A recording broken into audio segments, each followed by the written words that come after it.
आपने उस वक्त मुख्तार के घर पर तोड़फोड़ कराई थी जब उसकी तूती बोलती थी, क्या हुआ था सर उस वक्त? मैंने इंपॉर्टेंट ऑफिसर्स की मीटिंग जो है वो जहाँ वो मोहम्मदाबाद में मुख्तार का घर था उसके उल्टी तरफ जो है मैंने मीटिंग रखी, क्राइम मीटिंग के नाम पे। क्योंकि एक के बाद एक बच्चियों का गायब हो जाना, बहुत सारी चीजें हुई और वो एक ऐसा कांड था जिसने भी सुना वो सिहर उठा था उसको सुनकर।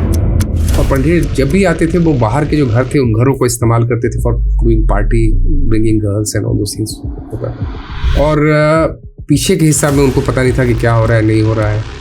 अब ये जो नौकर है he had typical psychiatric condition जिसको हम लोगों ने उस टाइम में काफ़ी एक्सप्लोर करने की कोशिश की। दूसरा होना चाहिए कानून के सामने हर दो आदमी का एक ही जैसे व्यवहार होना चाहिए, वो तो सर्टेनली हमारे देश में नहीं होगा। मुजफ्फरनगर दंगों की बात करते हैं, 2014 का वक्त था और आपके ऊपर उस वक्त मुजफ्फरनगर में बड़ी जिम्मेदारी थी। मुजफ्फरनगर में एक कम्युनल सिचुएशन थोड़ा थोड़ा डेवलप कर रहा था और मुझे लग रहा था कि वो कहीं ना कहीं से पॉलिटिकली मोटिवेटेड है। अखिलेश सरकार ने आप पर ही ठीक रब फोड़ दिया सर उसका कि मेरे से मुजफ्फरनगर का कार्यभार जो है वो हटा लिया गया था। ये पता नहीं लोगों को पता है कि नहीं पता है कि राइट शुरू होने से पहले एक स्पेशल ऑर्डर निकाला गया था कि इस पर्टिकुलर एरिया का लॉ एंड ऑर्डर जो है वो मैं नहीं देख के दूसरा ऑफिसर उनको दिया गया था कि वो देखेंगे। और जब ये प्रॉब्लम हो रही थी तो मुझे नहीं जाने दिया गया, डीजी साहब खुद गए। अच्छा सर, मेरठ कैसा लगता है आपको? मेरठ और मुजफ्फरनगर की जो दूसरी, मैं एसएसपी मुजफ्फरनगर में रहा हूँ इंसिडेंटली। उस टाइम में जो दूसरी एक खास बात थी जिसके कारण उस एरिया में थोड़ी सी प्रॉब्लम आई वो थी श्री महेंद्र सिंह टिकैत का किसान आंदोलन। सर सबसे ज्यादा चैलेंजिंग क्या था इधर पूरे वेस्ट यूपी की साइड? वेस्टर्न यूपी ये 3 क्राइम जो है वो बहुत ही चैलेंजिंग थे।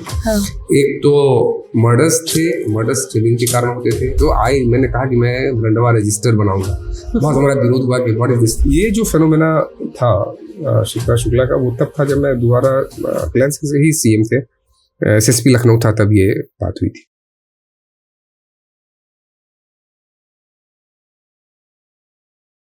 यूपी मतलब क्राइम, क्या सच में ऐसा है क्या? जब यूपी के बारे में बात होती है तो सबसे पहले लोग जो बात करते हैं वो बाहुबलियों की बात करते हैं, माफियाओं की बात करते हैं, अपराधियों की बात करते हैं। एक दौर वो था जब मुख्तार अंसारी की, अतीक अहमद की, श्री प्रकाश शुक्ला की, इन बड़े बड़े बाहुबलियों की तूती बोलती थी। और उसी वक्त में जब मुख्तार अंसारी की तूती बोलती थी उसी के घर पर एक ऑफिसर ने तोड़फोड़ करा दी थी और ऐसी कार्रवाई की थी कि अपराधियों के मन में खौफ पैदा हो गया था। श्री प्रकाश शुक्ला वो नाम जिसका खात्मा किया गया जब यूपी एसटीएफ स्पेशली बनाई गई इस केस को ध्यान में रखते हुए। और इसमें सबसे अहम कड़ी, एक ऐसा चेहरा जिन्होंने अपराधियों के मन में खौफ पैदा किया, वो चेहरा है आईपीएस अरुण कुमार। मुजफ्फरनगर में जब दंगे हुए उनकी इनसाइड स्टोरी क्या है और जो कहा जाता है कि उसका ठीकरा फोड़ा गया आईपीएस अरुण कुमार पर, इसमें कितनी सच्चाई है? निठारी कांड आपको याद होगा, 16 लड़कियों के कंकाल मिले नोएडा की एक जगह से। इस पूरे कांड ने न सिर्फ नोएडा को बल्कि पूरे के पूरे प्रदेश को हिलाकर रख दिया था 2006 में, आपको याद होगा। इसकी इनसाइड स्टोरी क्या है? एक ऐसी शख्सियत आज हमारे साथ है जिनके ऊपर फिल्म बनी है, एक नहीं दो। सहर आपने जरूर नाम सुना होगा, जिसमें इन्हीं का किरदार निभाया गया है। स्टोरीज बताई गई हैं, क्या चैलेंजेस थे सब कुछ सुनेंगे। आज हमारे साथ हैं इस शो में आईपीएस अरुण कुमार सर, जो आपको हर एक स्टोरी बताएंगे और क्या क्या हुआ था मुख्तार अंसारी के वक्त, अतीक अहमद के वक्त, श्री प्रकाश शुक्ला के टाइम, सब कुछ समझते हैं। एंड तक जरूर देखना। अभी तक चैनल सब्सक्राइब नहीं किया है तो करिए, इसी तरह की हर एक इनसाइड स्टोरी आपको यहीं पर मिलेगी। सर अक्सर होता है कि एक तो मैं यूपी से ही बिलोंग करती हूँ और आप बिहार से बिलोंग करते हैं, तो जितना आपका बिहार से रिश्ता है उतना आपका यूपी से भी रिश्ता है। तो सर होता है ना कि जब मैं लोगों से बात करती हूँ यूपी के लिए तो लोगों के मन में आते हैं सबसे पहले कि वहाँ पर तो बदमाश बहुत है, माफिया है, अपराधी हैं, सबसे पहले इमेज यही बनती है। फिर जब वेस्ट यूपी की बात कर लेती हूँ कि वेस्ट यूपी से हूँ तो फिर और लोगों के मन में टेंशन होती है। तो आपने पूर्वांचल वाली बेल्ट और वेस्ट वाली दोनों आपने बहुत बढ़िया, बहुत करीब से देखी हैं और दोनों जगह बड़ी जिम्मेदारियां आपके ऊपर रही। सर ये वाली इमेज क्यों लोगों के मन में आपको लगती है कि इस टाइप की इमेज? ये हाँ, मैं बिहार का रहने वाला हूँ और हाँ मेरा जी। काडर आईपीएस में यूपी था, तो मेरी जन्मभूमि बिहार है, कर्मभूमि यूपी है। तो मुझे दोनों प्रदेशों के बारे में थोड़ी जानकारी है। और जब आप प्रदेशों को देखें तो शायद लोगों को बहुत ठीक से पता नहीं होता है ना जगहों के बारे में, इसलिए एक धारणा बना लेते हैं। यदि आप बिहार को देखें तो बिहार डिस्टिंक्टिवली जो है 3 डिफरेंट रीजन है with 3 linguistic culture and everything is different. Like Mithila north Bihar में है, इसका लैंग्वेज मैथिली है, which is very sweet, it is never crime prone, very educated. बहुत इंडिया के जो ओल्ड फिलोसफीज हैं वो Yajnavalkya and all that they have come from there. बिल्कुल जो है north of Ganga is totally different. फिर एक दूसरा मगध रीजन है, जो मगध सब लोग जानते हैं, India part of the India की हिस्ट्री उसमें रहा हुआ है। एंड थर्ड जो है वो ईस्टर्न यूपी है, जो आपके हमारा वेस्टर्न बिहार ईस्टर्न यूपी मिलता है। So that particular portion makes it a Bhojpur area, where the Bhojpuri speaking people are there, and generally बाहुबली और ये सारी चीज़ें जो है वो वहाँ से आती हैं। तो एक कल्चर, 2 डिस्टिंक्ट एरिया होने के बावजूद भी जो चीज़ एक निकल के पूरे स्टेट के कल्चर के लिए आती है वो प्रिडोमिनेंटली मीडिया और बाकी चीज़ों के दिमाग में बस जाती है कि आप उस टाइप की फिल्में बनाते हैं, उस टाइप की चीज़ें करते हैं, भोजपुरी गाने आते हैं। आप यदि देखें तो मगही और मैथिली गाने और Maithili culture is totally different और बहुत ही अलग है। उसी ढंग से यदि मैं उत्तर प्रदेश को देखूं तो पूर्वांचल ठीक है, चूँकि वो ईस्टर्न यूपी का पार्ट है, तो वहाँ पे थोड़ी बहुत बाहुबली और ये सारी चीज़ें आपको लगेंगी। वेस्टर्न यूपी में भी है प्रॉब्लम, बट आप बीच का एरिया हमारा देखिए, जो हमारा अवध है, लखनऊ है, बरेली है। मैं बरेली में रहा हूँ, एसएसपी लखनऊ रहा हूँ, डीआईजी लखनऊ रहा हूँ। इतने तहजीब अब है, इतने अच्छे लोग हैं, किसी को आप तुम नहीं कहते हैं, आप कह के बात करते हैं। तो जो अच्छा पोर्शन है उस स्टेट का वो उतना हाईलाइट नहीं होके, वो जो एक टफ रफ एंड बैड चीज़ें हैं वो हाईलाइट करके उस स्टेट का इमेज जो है वो क्रिएट करती है। सो बेसिकली एक पूरी तरह से किसी स्टेट को ये कहना कि वो वहाँ पे ऐसा है, मेरे ख्याल से शायद ठीक नहीं है। दोनों स्टेट अपने आप में जो है वो बहुत ही पुराने, बहुत ही अच्छे कल्चर्ड है। आप हमारे यूपी में देखिए, जहाँ पे अयोध्या, वृंदावन, काशी, मतलब कितना पुरानी सभ्यताएं हैं ये। काशी के लोग कहते हैं कि one of the oldest living city of the world, जहाँ कल्चर मतलब सिविलाइजेशन आज तक खत्म ही नहीं हुआ कभी। So that is also UP. So basically depends that what part you want to highlight, आप क्या करना चाहते हैं, क्या बताना चाहते हैं। तो दोनों, एंड हर कोई स्टेट ऐसा नहीं है जहाँ की मतलब बाय एंड लार्ज बड़े स्टेट्स जहाँ पे अच्छा बुरा नहीं होगा, चाहे साउथ वेस्ट स्टेट लेते, अच्छा भी है, बुरा भी है, प्लस भी है, माइनस भी है। It all depends that how you see that and what part of it you want to project and work on that. अच्छा सर, ऐसे बताया जाता है कि उस वक्त क्योंकि मुख्तार अंसारी है, अतीक अहमद है, ये बहुत बड़े बड़े बाहुबली जो रहे हैं, लोगों का जीना मुश्किल कर चुके थे उस वक्त। और जितना मैंने आपके बारे में स्टडी की, आपने उस वक्त मुख्तार के घर पर तोड़फोड़ कराई थी जब उसकी तूती बोलती थी। क्या हुआ था सर उस वक्त?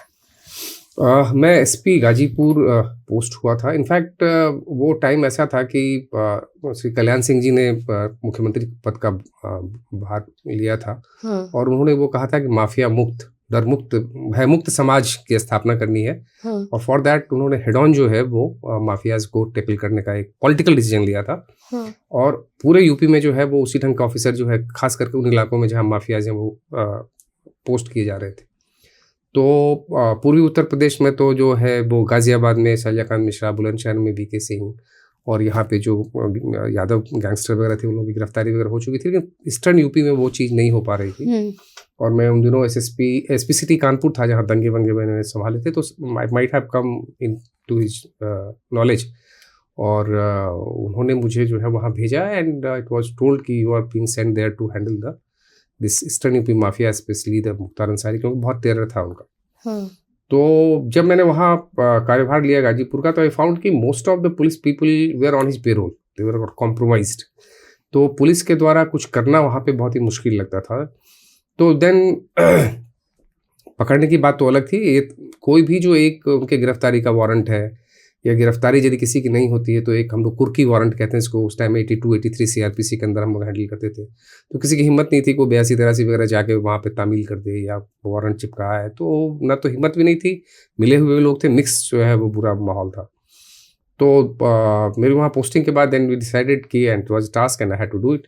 सो मैंने एक प्लान बनाया that how to do it, and मैंने इंपॉर्टेंट ऑफिसर्स की मीटिंग जो है वो जहाँ वो मोहम्मदाबाद में मुख्तार का घर था उसके उल्टी तरफ जो है मैंने मीटिंग रखी कि क्राइम मीटिंग के नाम पे। और वहाँ पे सब लोगों को बुला के गाड़ियाँ वाड़ियाँ मैंने तैयार अलग से रखी हुई थी. They didn't know, they thought कि they are coming to attend the crime meeting of the SP. And when they came there I told them that काम जो है वो वहाँ पे 82-83 जो कुर्की वारंट है उसको जो है वो एक्सिक्यूट करना है. And we all have to go there and we have to do it. So उस टाइम में तो मोबाइल का ज़माना था नहीं कि कोई खबर कर पाता या कुछ कर पाता. सो वो अनआर्म्ड आए थे, उनको पता नहीं था क्या है, तो कोई खबर भी नहीं कर पाया. इमीडिएटली वहाँ से हम लोगों ने पूरी टीम को जो है वो मोहम्मदाबाद भेजा कुर्की करने के लिए. तो उनके पास समय नहीं मिला, उनको इन्फॉर्मेशन नहीं मिली. एंड देन दिस वारंट जिसमें होता है कि आपके सारी सामान जो है वो जब्त कर लिया जाए और सारे सामान को कुर्क कर लिया जाए, वो सारी जो है वो बिल्कुल एज पर द रूल किया गया. और उतनी बड़ी हवेली से सारा कुछ निकलना हुआ बिग तमाशा, और जो किसी को कोई छू ही नहीं सके, जिस आदमी का इतना खौफ हो, उसके घर का एक एक सामान यदि आप निकाल के रख लें और उसको बुक करके थाने में ले आएँ तो एक becomes a big thing there.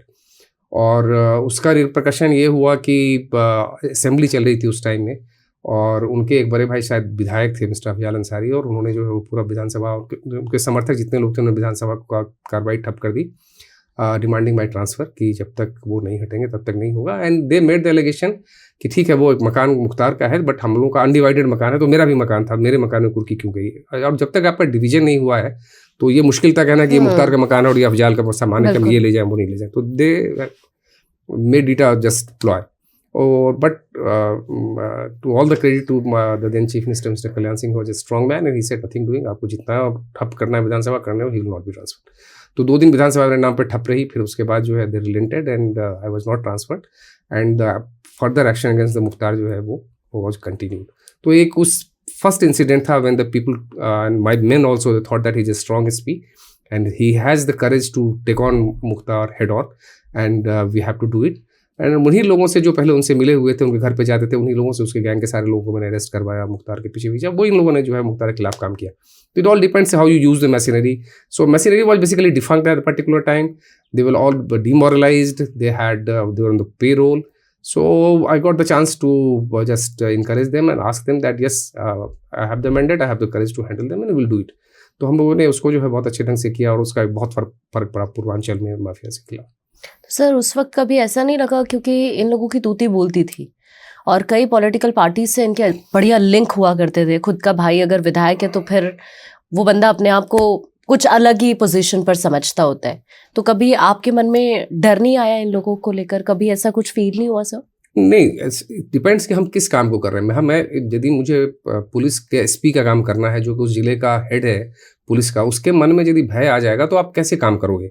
आप काम करने से पहले आपको पता होना चाहिए ना कि आप किस काम को कर रहे हैं, तो कोई सवाल ही पता नहीं होता है. And with all the forces under me, all the command under me, all the law with me, all the judiciary with me, तब मैं यदि डर जाऊं तो फिर जनता का क्या होगा, बाकी लोगों का क्या होगा? Exactly. तो ऑफ कोर्स मतलब आप फैमिली में आते हैं तो लोग कहते हैं कि नहीं ऐसा नहीं वैसा नहीं. एंड देयर वाज इंसिडेंट्स जिसमें इंटिमिडेट करने की कोशिश की गई, छोटे बच्चे को किडनैप करने की कोशिश की गई, वो सारी चीजें छोटी छोटी चलती रही. But I never made that any issue. किसी को बाहर सर ये उसी टाइम हुआ जब आपने उस टाइम में जी उस टाइम में भी हुआ. जब बहुत ही लंबा मुख्तार के खिलाफ भी हुआ, फिर एक इस तरफ काटू बकाटू थे सैदपुर में, उनके खिलाफ हुआ. तो they all ganged up and ganged up. और मेरा ट्रांसफर नहीं होता क्योंकि बहुत दिनों से 2 साल तक तो वो परेशान थे कि नॉर्मली एसपीज लोग जल्दी ट्रांसफर होते. Kalyan Singh was very strong person. तो समहाउ बाद में पता चला कि they somehow try to win over my driver, जो मेरा ड्राइवर था उसको उन्होंने विन ओवर कर लिया था. And they had a plan to kidnap my 3-4 years old son, but that was a scuttle. God is always the person who face all these adversities. तो अच्छा रहा वो. लेकिन भाई ये हर जगह होता है, इट्स नॉट दैट. बाद में भी कई सारे ऑपरेशन श्री प्रकाश शुक्ला और या कोई भी हो, तो ये हमेशा रहता है कि आपको पर्सनल लेवल पे थोड़ा सा तो रहता है, बट आप उसको बिल्कुल ही अपने ऊपर हावी नहीं होने दे सकते ना, उसके बारे में सोच सकते हैं. आपको हमेशा अपने फैमिली को इनकरेज करना है, सबको बताना है कि आप as being head of the police force you can't afford to even have think about the term call fear. फिर तो आप काम नहीं कर सकते. सर आपकी लाइफ का सबसे बड़ा और सबसे रिस्की ऑपरेशन कौन सा रहा? बहुत सारे रहे. जब मुझे याद आता है कि बाकी तो बहुत सारे मीडिया ने कवर किए हैं, वो किए. हाँ जी. बट बिफोर गाजीपुर में जो एसपी सिटी कानपुर, वहाँ पे एक कम्युनल राइट हुआ और वेस्टर्न रोड में. और मेरी बहुत कम नौकरी थी, 4-5 साल की नौकरी थी. और वो वेस्टर्न रोड ऐसा है कि इस तरफ मुस्लिम्स थे, इस तरफ हिंदू थे, और बीच में पुलिस खड़ी थी इनको वो करने के लिए. तो वहाँ पे जो है वो हमारे एक डिप्टी एसपी होते हैं, COCT जिसको कहते हैं, उनको जो है कुछ लोगों ने एक मस्जिद में जो है वो बंधक बना लिया, एंड वो माइक पे उस पर वायरलेस पे कहने लगे कि मैं यहाँ पे मस्जिद में बंधक हो गया हूँ और मुझे छुड़ाइए, otherwise lynched and something like that. तो एडीएम सिटी हमारे एक्सपीरियंस्ड आदमी थे, हमने कहा कि चलते हैं, ही सेड कि बहुत ही ख़राब इलाका है, इसमें कैसे जाओ, मत जाओ, कैसे जाओ, डोंट गो देयर। हमने कहा यार how can we avoid when your subordinate officer is telling that he has been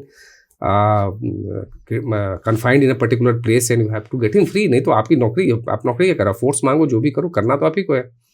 और उस टाइम में ये था कि प्री बाबरी मस्जिद डिमोलिशन में यूपी के मोस्ट ऑफ द प्लेसेस बहुत डिस्टर्ब थे, तो फोर्सेस बहुत लिमिटेड हुआ करती थी। आप कानपुर जो बिग सिटी, फोर्स हमारे पास सफिशिएंट थी, but you can't have force from outside. तो हमने कहा कि ठीक है चलते हैं। अब वो मेरे साथ चले, तो the moment we entered in that particular lane, वो ऊपर से फटाफट बम जो है वो चलने लगे और हमारे साथ के कई लोग जो है वो इंजर्ड हो गए। मेरे गनर ने मुझे बचा लिया, उसका ये पूरा उड़ गया, उसका all blown of, but God willing मुझे पर्सनली कुछ नहीं हुआ। फिर मैंने जो है वो इन लोगों को इमीडिएटली जो है वो इंजर्ड लोगों को पहले अस्पताल पहुंचाया, फिर अस्पताल पहुंचाने के बाद फिर अपने को कंपोज किया। कंपोज करने के बाद फिर हमने जो है वो प्लान किया, हमने एक फायर टैंकर है जिसमें ना आग बुझाने जाते हैं, उसके आगे में बैठ के, और एक केन शील्ड टाइप की एक उस टाइम नई आई थी, तो 5-10 लड़कों को उसमें बिठा के कि जहाँ तक जाएगी ये टैंकर जाएंगे, उसके बाद हम लोग कूदे मस्जिद में जाके bleed free bring him out. So we plan that and हम लोग अंदर गए, अंदर जाके वहाँ गली तक जहाँ तक गाड़ी गई, उसके बाद हम लोगों ने जंप किया, मस्जिद में घुसे, उनको उठा के गाड़ी में लेके फिर वी केम बैक। तो उस दिन उस टाइम के 9 बजे के टीवी चैनल्स में रिपोर्ट्स आते थे, तो that was a huge news that SP city Kanpur attacked in Kanpur. तो काफ़ी वो मेरे हिसाब से आज मैं याद करता हूँ, तो personal involvement on the spot decision, daring work में एक बहुत अच्छा लेसन था। बाद में तो हमने बहुत चीज़ें की, प्लान करके की, चीज़ों करके, but that was just spur at the moment and keeping your life at the stake to save somebody, and despite having a such an horrible incident just a minute before कि आपके लोग injured हो गए हैं, फिर भी आपने जाकर रेस्क्यू किया। तो I thought that started giving me some internal courage that your intentions are good, you can do anything. So that was one thing. अच्छा सर, निठारी कांड की जब हम बात करते हैं, तो अभी हाल ही में सुप्रीम कोर्ट का फैसला भी आया उनमें से एक आरोपी को लेकर, जिसको बरी किया गया। सर, उस कांड के बारे में आप बताइए, क्योंकि एक के बाद एक बच्चियों का गायब हो जाना, बहुत सारी चीजें हुई, और वो एक ऐसा कांड था जिसने भी सुना वो सिहर उठा था उसको सुनते ही। ये क्या हुआ था, कैसे हुआ था, और आपने जब उस सारे केस को देखा तो क्या क्या उस वक्त पता चला आपको? इनफैक्ट बाद में उस टाइम में मैं सीबीआई में था, और चूंकि मैं इस कार्टर का था तो मैं रेगुलरली तो फॉलो अप नहीं करता था, बट धीरे धीरे ये न्यूज आने लगी कि वहाँ से लोग गायब हो रहे हैं, ये हो रहे हैं, और फिर इसके बारे में जिक्र हुआ, और इतना वो इम्पोर्टेंट केस हो गया कि फाइनली ये सीबीआई में आएगा। At that particular time, I was heading the anti-corruption department of Delhi. Joint director Delhi था मैं CBI का, handling with anti-corruption work, not these special crimes. वहाँ 3 distinct wing है, economic offenses, anti-corruption and special crimes. तो the then director हमारे स्वर्गीय विजय शंकर साहब ने कहा कि ये तो यूपी का मामला है और तू वहाँ रहे हो posted, so why don't you take up this case? And so he transferred me from joint director anti-corruption to joint director special crime. और then this group of cases came to us. फिर हमने थोड़े paper पढ़े, क्या case क्या है, कुछ briefing ली लोगों से, और फिर हमने एक टीम बनाई, हम लोग वहाँ पे गए। वहाँ जाने के बाद फॉरेंसिक टीम थी एंड एवरीथिंग। उस टाइम में तो बहुत हाईलाइट होने लगा था, टीवी जो है वो काफ़ी एक्टिव हो गया था। एंड वहाँ पे जाने के बाद जो है वो धीरे धीरे ये पता चला कि एक ग्रुप ऑफ पीपल, बच्चे जो है इस एरिया से 1.5-2 साल से गायब होते रहे हैं। और एक केस में जो है नोएडा पुलिस को एक ब्रेक थ्रू मिला है, जिसमें कि एक लड़की के गायब होने, उसके फादर इंसिस्टेड कि नहीं इसी घर में गया था, और जब उन्होंने उसके नौकर को और उसको जब टैकल किया तो पता चला कि उसने ऐसे ऐसे मार के उसको फेंक दिया। उसके कन्फेशन पे जो है वो बॉडीज और ये सारी चीज़ें बरामद हुई। 2006 की बात है सर, ये ना? I think I will have to check. हाँ, मतलब 2006 या 7 की बात होगी। तो उसके बाद जो है वो फिर हम लोगों ने पूरा उसको जो है साइंटिफिकली किया। वो सारे जो नालियाँ थी उसमें सारे बॉडीज पार्ट थे, उन सबको जो है हम लोगों ने कल आउट किया, उन बॉडीज पार्ट को निकाला, रिकवरी करी। और रिकवरी करने के बाद जो 2 मेन एक्यूज थे जो नोएडा पुलिस के कस्टडी में थे, पंढेर, और उनको हम लोगों ने लिया कस्टडी में। और फिर हम लोगों ने जो है थॉरो प्रोफेशनल इन्वेस्टिगेशन जो है वो किया, और करने के बाद जो है वो हम लोगों ने चार्जशीट दाखिल की। अब इस केस में जो यूनिक चीज़ें हैं वो 2-3 हैं जिसके बारे में अभी भी बातें होती हैं। सबसे पहले बात तो कि वो मकान जो है वो एक महेंद्र सिंह पंडेर का था जो ओरिजिनली चंडीगढ़ में रहता था। इसका ये सेकंड हाउस था और उसमें इसने इसको एक केयर टेकर रखा हुआ था जो look after the house, cooking, everything he used to do it. कभी कभी उसकी वाइफ भी आती थी। पंडेर अकेले आते थे हमेशा, कभी उनकी फैमिली नहीं आई। और पंडेर जब भी आते थे वो बाहर के जो घर थे उन घरों को इस्तेमाल करते थे for doing party, bringing girls and all those things होता था उनका। और पीछे के हिसाब में उनको पता नहीं था कि क्या हो रहा है, नहीं हो रहा है। अब ये जो नौकर है he had typical psychiatric condition जिसको हम लोगों ने उस टाइम में काफ़ी एक्सप्लोर करने की कोशिश की। Schizophrenia and that deteriorated into necrophilia and necrophagia. Schizophrenia is a condition where you hear the sound which is not there, you see the things which is not there, and which deteriorates in a further disease. Then it becomes that you have this obsession to kill the person, to have sex with the person, and at the worst time to have even eat the meat of that particular person. वहाँ तक deteriorate करता है। It's a very rare condition, क्योंकि जब ये case हुआ था तो हम लोगों ने इंटरपोल पे एक नोटिस भेजा था and we came to know कि मिलता जुलता एक केस साउथ अफ्रीका में कभी हुआ था and no other example all over the world. और फिर हम लोगों ने सारे जितने भी विम्हांस जितने भी डायरेक्टर थे important mental and psychiatric institutes के, सबसे बात करके इस पूरे कंडीशन के बारे में डिस्कस किया था और उसको हम लोगों ने उसी ढंग से उन केसेस को हैंडल किया था। अब पहला कंट्रोवर्सी ये था कि जो महेंद्र सिंह पंडेर है उसको इनके एक्टिविटीज़ के बारे में नहीं पता था। अब लोग ये मानने को तैयार नहीं थे कैसे एक आदमी का घर है उसको पता नहीं होगा कि उसके घर में लोग आ रहे हैं, जा रहे हैं, मार रहे हैं, काम कर रहा है, कैसे हो सकता है। बट द फैक्ट मतलब कहते हैं ना stranger than the fiction, the fact is stranger than the fiction. So it was we investigated from all angles and we found कि he didn't have any idea कि what's happening and most of the time जब ये incident हुआ है तो he was not in the country also, बाहर foreign में था, उसका रहना कंफर्म हो रहा था कि फॉरेन में था। तो पहली बात तो हुई कि भाई इसको हम इसके साथ कैसे चार्जशीट करें। तो एक जो परसेप्शन बनता है क्राइम के बारे में वो जैसे अब ये जब भी कोर्ट में जाता था लोग इसको मारने लगते थे, पीटने लगते थे एंड तो फिर लोगों ने कहा कि भाई यदि आपने इसको चार्जशीट नहीं किया तो सीबीआई के लोग आग लगा देंगे and something like that. We thought कि जो सही है वो सही है, we have to tell the truth, जो ट्रूथ है। बट ये सही था कि एक पर्टिकुलर केस जो पायल एक कॉलगर लड़की थी उसके केस में इन्होंने ये सोच के कि शायद मेरे कारण मेरे नौकर को परेशान किया जा रहा है, एविडेंस को डिस्ट्रॉय करने की कोशिश की थी।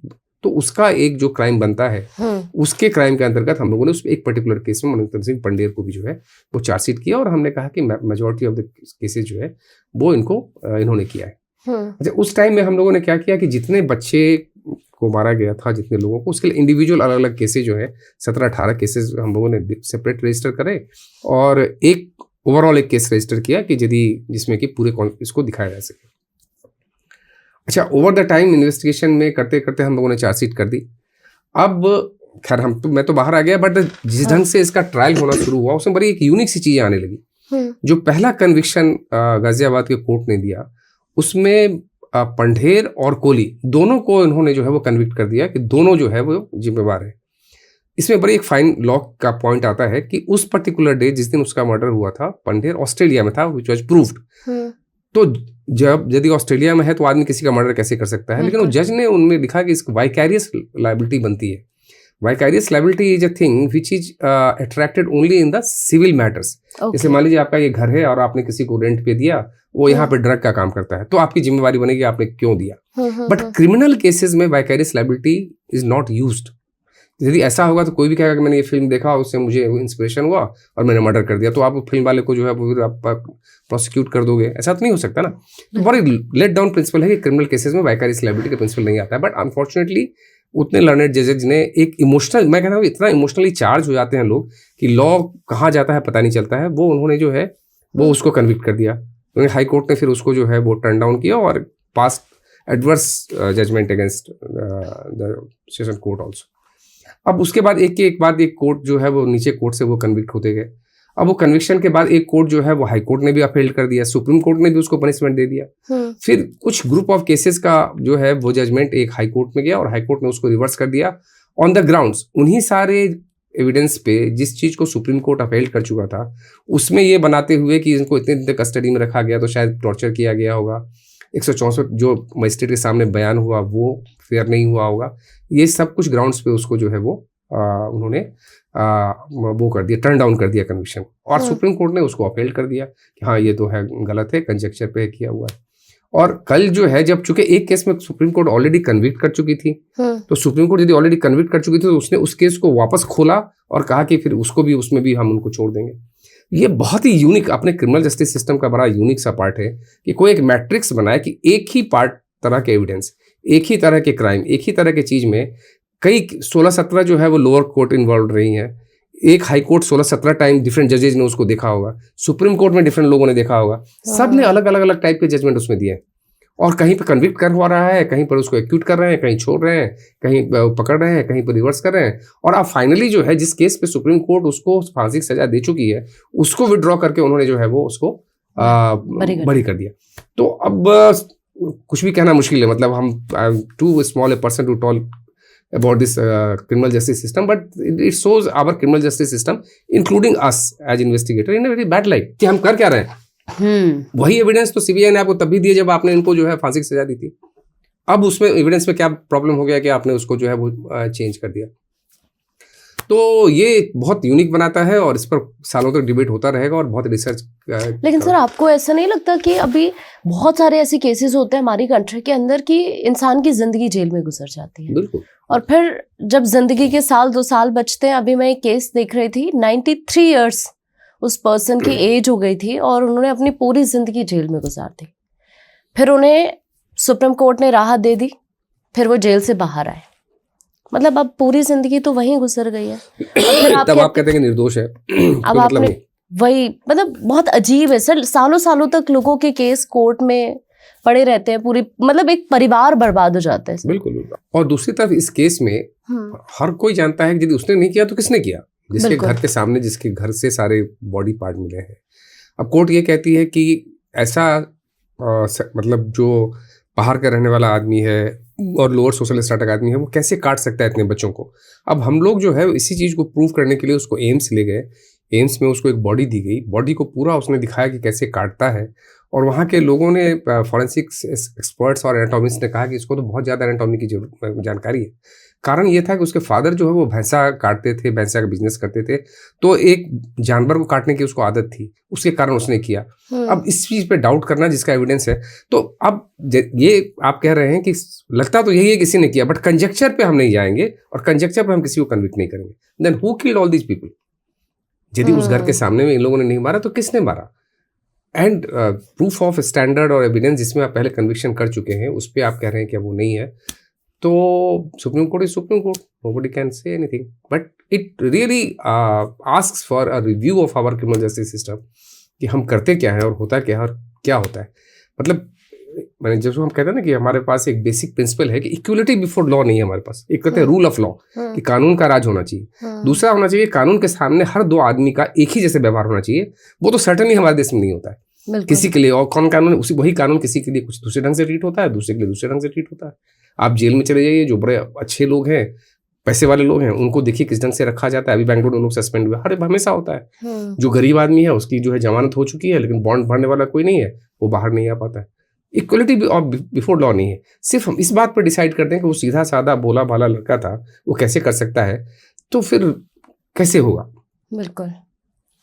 और सर फिर कह दिया जाता है कि सुधरने का मौका दिया गया है। ठीक है, वो भी अपने आप कह दीजिए कि ये है, इतना हम सुधरने का मौका देते हैं, लेकिन आप ये कह रहे हैं कि एविडेंस ही नहीं है, हम उसको छोड़ रहे हैं, तो फिर तो दोनों दो चीजें होंगी। बिल्कुल, सुधरने का मौका मिले उसमें कोई दो राय नहीं है। हाँ, एक चीज और है इसमें, इस केस में यूनिक ये है कि हमारे जो हमारी लॉज हैं उसमें ये है कि यदि कोई आदमी मेंटली अनस्टेबल है और उस टाइम उसने कुछ क्राइम किया है तो उसको एक सेल्फ डिफेंस का मौका मिलता है। तो ये तो था, ये कंडीशन उस टाइप की थी, लेकिन हम लोगों ने उसको जानबूझ के ऐसा किया कि ये जानबूझ के अपने सारे होशो हवास में उसने क्राइम किया है ताकि वो एडवांटेज उसको ना मिले। बट गॉड का जस्टिस एक होता है, शायद प्रोबेबली गॉड दैट जस्टिस। लेकिन सर फिर उन परिवारों का क्या, अभी तो जिन्होंने अपने बच्चे, और वो भी उतने ही गरीब हैं, वो भी बाहर से आए हुए माइग्रेंट्स लेबर हैं जो घरों में काम करते थे, उनके बच्चे थे, उनके बारे में क्या? तो this all raises question about our criminal. और सर सिर्फ ये तो एक पर्टिकुलर पर्सन है, वो तो इतने परिवार है, 16 लड़कियां थी सर, मतलब ये बहुत गलत है। अगर मैं एज अ पर्सन इस चीज को देखूं तो उन परिवार की प्रॉब्लम, वो जो चीज आज वो फेस कर रहे होंगे जब ये बरी होने का आदेश आया, तो शायद उस चीज को हम फील भी नहीं कर सकते। बिल्कुल बिल्कुल, आई एग्री सर। अच्छा, और दूसरा क्या है ना कि हम हाँ, चीजों को इतने लंबे समय तक खींचते हैं। हाँ, अब ये 2000-2007 18 साल के बाद चीजें आ रही हैं। अब जो जजमेंट आप कह रहे हैं कि जो ये एविडेंस नहीं है, वो शायद सीबीआई की फाइलों में जजमेंट है, लेकिन उस टाइम में काम करने वाले सारे लोग जो है वो रिटायर कर गए। अब जो आदमी है उसको कितना इंटरेस्ट है कि उसको ढूंढ के एविडेंस को दे करे, मतलब ये चीजें भी अपने आप में आती हैं कि यदि अब हम लंबा खींचेंगे न्याय को, तो जो प्रोसिक्यूटिंग एजेंसी है उसके पास कितना एनर्जी है, कितना टाइम है कि वो उसी लेवल का एविडेंस जो है, जो हमने शुरू में दिया था जिसमें केसेस कन्विक्ट हो रहे थे, आज के टाइम में भी आपको दे। इस पर भी विचार करने की जरूरत है। बिल्कुल। अब आप जैसे देखिए राजीव गांधी साहब की हत्या हुई, अब उस केस को सस्टेन कराने के लिए बिल्कुल विंग बना दिया गया सेपरेट इन सीबीआई, और एक एसपी उसका इंचार्ज रहा, ताकि कोई भी चीज उसमें जरूरत पड़े तो वो कागज ला के दे। तो ठीक है, वो तो एक राजीव गांधी का असैसिनेशन था, बट ये सारे केसेस भी वैसे हैं। आपको कुछ ना कुछ तो करना पड़ेगा कि जो बाद में आदमी आ रहा है वो सारे पेपर जो है कोर्ट के सामने दे सके, कोर्ट की क्वेरीज है उसको सेटिस्फाई कर सके, वो उतना इंटरेस्ट ले। और यदि नहीं है तो सीबीआई को सोचना चाहिए कि उस टाइम में जो हमारे आईओ जिन्होंने काम किया, आज वो यदि रिटायर हैं, तो उनको या री एम्प्लॉय करें या उसी काम पे बुलाएं, उनकी हेल्प लें, ताकि वो एविडेंस जो है कोर्ट के टाइम में प्रोड्यूस कर दें। ये एक बहुत बड़ा जो है वो प्रॉब्लम है कि पुराने केसेस जो है उस टाइम में बहुत ही हाई प्रोफाइल है, कन्विक्शन हो गया, सारे पेपर है, सब कुछ दे रहा है, और 20 साल 25 साल हो गया, उसके बाद फिर उसको कोई उसकी पैरवी नहीं करता है, उसको देखता नहीं, और वो एंड जो हो रहा है आज, वो एंड ऐसे केसेस हो रहे हैं। और सर यही सबसे बड़ा रीज़न है कि फिर अब लोगों के मन से ना ये सब चीज़ें सर उठती जा रही हैं। मैं सोशल मीडिया पर कुछ ऐसी हैपनिंग होती है तो लोगों के रिएक्शन देखती हूँ, उनके अंदर ना गुस्सा आ गया है कि अब सालों सालों तक केस खींच देते हैं कोर्ट के अंदर। वो बस परिवार के लोग, अभी जैसे निर्भया है, जो सर सब कुछ हुआ वो बहुत अनएक्सपेक्टेड था। फिर जो कोर्ट का डिसीजन होता है फिर वो और ज़्यादा अनएक्सपेक्टेड हो जाता है बहुत सारे केसेस में, तो थोड़ा लगता है सर। अच्छा, मुजफ्फरनगर दंगों की बात करते हैं। 2014 का वक्त था और आपके ऊपर उस वक्त मुजफ्फरनगर में बड़ी जिम्मेदारी थी, लेकिन सर उसके बाद हुआ ये, आई थिंक 2016 में या शायद 15 में, अगर मुझे ध्यान ना हो, अखिलेश सरकार ने आप पर ही ठीकरा फोड़ दिया सर उसका। नहीं ठीकरा नहीं फोड़ा, उसमें ऐसा है हाँ। कि मैं उस टाइम में additional DG law and order था, जब मुजफ्फरनगर में एक कम्युनल सिचुएशन थोड़ा थोड़ा डेवलप कर रहा था, और मुझे लग रहा था कि वो कहीं ना कहीं से पॉलिटिकली मोटिवेटेड है। कोई नेचुरल, एक तो होता है कोई घटना हो जाए और लोगों में खास एनिमिटी आ जाए कम्युनल, तो वो पहले स्टार्ट हुआ अयोध्या से। अयोध्या में एक परिक्रमा था, उसको हम सब लोगों ने अलाउ किया था जाने के लिए, बट वो पॉलिटिकल इंटरफेरेंस, सीएम ने भी अलाउ कर दिया था कि हाँ कोई दिक्कत नहीं है, हो जाए, बट वो एक इंटरवेंशन, पॉलिटिकल इंटरवेंशन हुआ। I will not like to go into detail on that, कि कैसे हुआ, किसने हुआ, हम लोग के सामने हुआ, जिसमें कहा गया कि इस परिक्रमा को रोक दीजिए, नहीं होगा। उनको लगा कि सर परिक्रमा रोक देंगे तो फिर वो पुराना कम्युनल टेंशन होगा और फिर हम उसको यूज करेंगे, बट वो कुछ नहीं हुआ, वो निकल गया।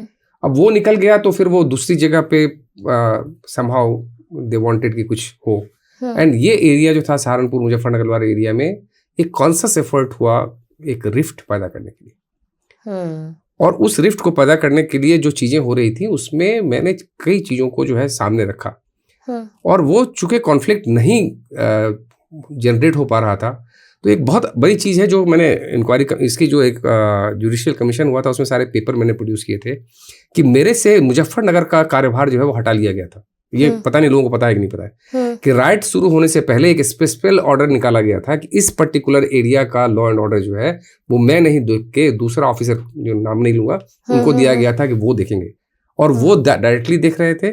और जब ये प्रॉब्लम हो रही थी तो मुझे नहीं जाने दिया गया, डीजी साहब खुद गए, और वहां जब ये प्रॉब्लम हो गई और मारकाट शुरू हुई, देन चीफ सेक्रेटरी साहब was not allowed to go, I was not allowed to go. हम दोनों यहाँ लखनऊ में बैठे रहे। जब the things went slipped out of their hand, they called us, they asked, we said that let's bring army immediately.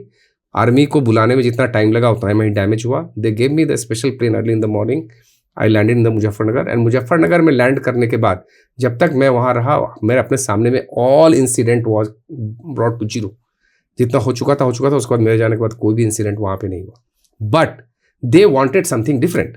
मतलब I got a call from some extra constitutional authority who was working at that particular time that you behave in some particular way, और यहाँ पे कुछ firing हो जाए, कुछ ऐसा हो जाए। तो I was not that type की, police and law enforcement agencies can't work at political stooge की आप कम्युनल राइट की चीज़ों में मैनिपुलेट करते रहे। So I came back to Lucknow and I told the CM that this is the condition and I can't work. And मैंने दूसरे दिन से छुट्टी के लिए अप्लाई कर दिया कि मैं I am going on leave. तो 2-3 दिन तक तो वो कहते रहने नहीं आप आ जाइए. मैंने कहा मैं I can't work in this situation where the things are being controlled like that. And then they appointed another ADG law and order. They kept me waiting for quite some time. When the High Court and they didn't give me any posting. When the High Court insisted for inquiry to post me, they posted me in a place called ADG Rules and Manuals. By the time the government had changed here, I came and asked for a central deputation. I got a central deputation and I came here. So nothing. So judicial inquiry has happened. Everybody has examined everything, and they were shocked to find कि एक particular district के लिए there was additional DG LO, and I was asked not to see what is happening in Muzaffarnagar. So these are the things people don't know. और but है भाई जो एक perception बन जाता है तो but that's very unfortunate. I am sure that कई जगह पे ये बातें आई हैं कि वो इंजीनियर्ड राइट थे. Very unfortunate. तो सर एक बात बताइए, फिर मतलब सब कुछ प्री प्लान था ये पूरा दंगा? बहुत हद तक था. बट उन्होंने ये प्लान नहीं किया था कि जब आप एक पर्टिकुलर कम्युनिटी को टारगेट कर रहे हो तो वो कम्युनिटी ऐसी है कि जब वो लौट के आएगी और उसको लेना पड़ेगा. बाय द टाइम आर्मी आए को हम बुलाए, रात में आके उन लोगों ने बहुत सारे दूसरे कम्युनिटी के लोगों को मार दिया क्योंकि आप उनको कॉर्नर कर रहे थे. है ना. तो आप जब आप मतलब एक तो आप एक्सपेरिमेंट करते हो फिजिक्स के लैब में, वहाँ चीज़ें कंट्रोल्ड होती हैं और जितना आप करोगे उतना उसका रिजल्ट आएगा. लेकिन जब आप सोसाइटी में एक्सपेरिमेंट करना चाहते हो, उसको मैनिपुलेट करना चाहते हो सोसाइटी के साइक को, तो सारी चीज़ें यहाँ पे कंट्रोल में नहीं होती हैं. कुछ चीज़ें वैसे हो जाएंगी जैसा आप प्लान कर रहे हो, बट कुछ चीज़ें जो है आउट ऑफ द वे जाएंगी जिनको आप कंट्रोल नहीं कर पाओगे. तो कुछ चीज़ें आउट ऑफ कंट्रोल हो गई और उल्टा पड़ गया. और मैं उनको तब भी कहता रहा कि अभी कोई ज़रूरत नहीं है. बहुत लोग जो माइनॉरिटीज़ हैं उनको बाहर मत निकालो, उनको कैंप मत का अलग से बनाओ, वो प्रॉब्लम करेंगी. But they had different agendas. Everything they were trying to do in a particular way. वो सक्सेसफुल नहीं हुआ एंड दैट बैकफायर्ड. लेकिन सर मुझे जितना याद है, क्योंकि उस वक्त मैं 11th या 12th स्टैंडर्ड में थी जब ये पूरा का पूरा हिंसा वाला फेज वहाँ पर हुआ. तो दोपहर का वक्त था और सडन दुकानें बंद होती हैं और एकदम सन्नाटा हो जाता है. कर्फ्यू लग गया था तभी. फिर नेक्स्ट डे हुआ कि दंगे बहुत ज़्यादा भड़क गए थे उस टाइम पे. बहुत 40 से ज़्यादा लोग आई थिंक जिनके जान गई थी उस टाइम. सर जब आपको पता चला ये सारी चीज़ें वहाँ पे हैपनिंग हो रही है, जब आप पहुँचे अर्ली मॉर्निंग आई थिंक आप पहुँचे. उस दिन तो जो हमें सब पता चल रहा था लखनऊ में ये हो रहा है. नेक्स्ट डे आप अर्ली मॉर्निंग पहुँचे. तो शाम को जो है वो सिर्फ 2 आदमी हम लोगों ने मीटिंग की. चीफ सेक्रेटरी साहब थे एंड मिस्टर जावेद उस्मानी और मैं. हम लोगों ने जो है कहा कि ये बुलाना चाहिए आर्मी को and we requested. The CM was also there. He said कि ठीक है आप बुलवा लीजिए. हम लोगों ने कागज वागज तैयार करके आर्मी के लिए भेज दिया. और आर्मी को आने में जब टाइम अर्ली मॉर्निंग जो है वो मैं गया और सीधे जो अफेक्टेड एरिया था आई लैंडेड देयर. और कवाल. हाँ कवाल भी गया, सिटी में भी गया, बहुत सारे जगहों पे जहाँ जहाँ प्रॉब्लम्स हो गई. एंड दोपहर तक जो है वो things were under, next day दोपहर तक things were under control. Sir जब आप पहुंचे उस वक्त क्या सिचुएशन ये था कि जो डैमेज होना था मतलब लास्ट डे और रात में हो चुका था. कि रात में जो है बहुत सारे लोगों ने जो बाहर से आए थे उन्होंने जो है वो बहुत सारे लोगों को मार दिया था या उनको घर से निकाल दिया था.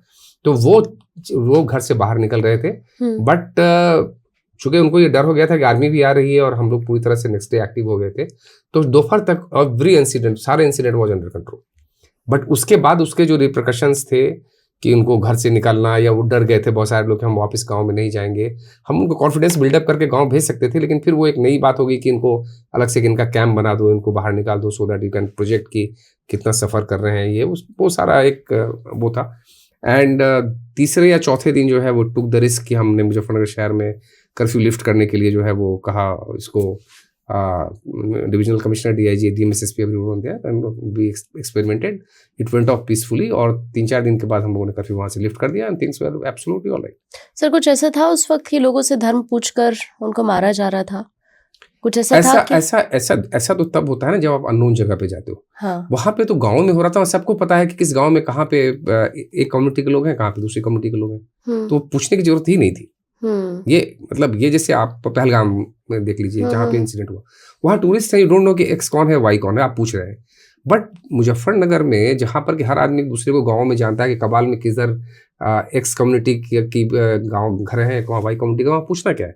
वहाँ तो नहीं सर, उस गांव से बाहर भी काफी चीजें हो रही थी, तो ऐसी भी चर्चाएं चली कि लोगों को, इवन कुछ लोग, जैसे वो पूरा फेज ही इस तरीके का था। नहीं, उसमें तो ये थे हाँ। कि जो दूसरे कम्युनिटी के लोग थे जो अफेक्टेड हो गए थे, हाँ। वो लोग ये कहते कि हम डर गए हैं, हम गांव में नहीं रहेंगे। तो गांव में नहीं रहेंगे तो फिर एडमिनिस्ट्रेशन ने उनके लिए जो है वो टेंट और वो शिविर लगाना शुरू कर दिया और उनको बाहर ला के वो रखने लगे। तो वो फिर एक दूसरी कहानी, दूसरा चैप्टर दूसरे ढंग से वो हैंडल होने लगा। तो उसमें तो एक ही कम्युनिटी के लोग बाहर आके रह रहे थे। अच्छा सर, मेरठ कैसा लगता है आपको? मेरठ मुझे बहुत अच्छा लगता है क्योंकि मैं वहाँ मैंने वहाँ अपनी बुनियादी सर्विस स्टार्ट की थी एज एसपी इन रिटेनिंग। मैं वहाँ एसएसपी रहा हूँ, मैं वहाँ डीआईजी रहा हूँ, as a DG law and order मैं मेरठ को देखा। तो मेरठ तो बहुत ही जाना पहचाना शहर है। उस वक्त कैसा था और अभी कैसा लगता है? क्या चेंजेस आपको नजर आते हैं? मेरठ मैंने पहली बार मेरठ आया था 1986 में as an ASP in retaining. और उस टाइम में जो है वो अनफॉर्चुनेटली सिटी में थोड़े से कम्युनल इश्यूज जो है हल्के हल्के शुरू हुए थे, जो बाद में मलियाना बहुत ही खराब राइट मेरठ का हुआ। तो just before that I was there. और चूंकि मैं काम सीख रहा था तो मुझे जब भी इंसिडेंट होता था हमारे सीनियर अफसर ले जाते थे, दिखाते थे। और गाँव में जो क्राइम होते थे वो डिफरेंट टाइप के होते, culture was different. There is contrast in the culture of UP east and UP west. And incidentally, I had a senior officer, he is no more. He used to show me different type of crimes and tried to highlight that कैसे culture जो है different type का है.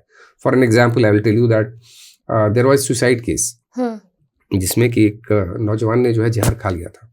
तो आज going for lunch he called me on the wireless that this is a typical case की poisoning से death हुई है, मैं सिम्टम दिखाता हूँ, आप आ जाओ. तो मैं गया and she was a widow and it was her only son जिसने सुसाइड किया था. और हम लोगों ने देखा वो उसमें नीला वीला हो जाता है, तो फ्रॉथ. तो ही एक्सप्लेन टू मी दैट क्या क्या सिम्टम्स आते हैं, हाउ डू यू रिकॉग्नाइज, ये कैसे होता है. वो सब करने के बाद the lady was not crying and she offered us कि आप क्या लेंगे, चाय कॉफ़ी लेंगे. तो खैर हम लोग गए, वहाँ से निकले. But when came back he said कि that you imagine the same scenario in the eastern UP.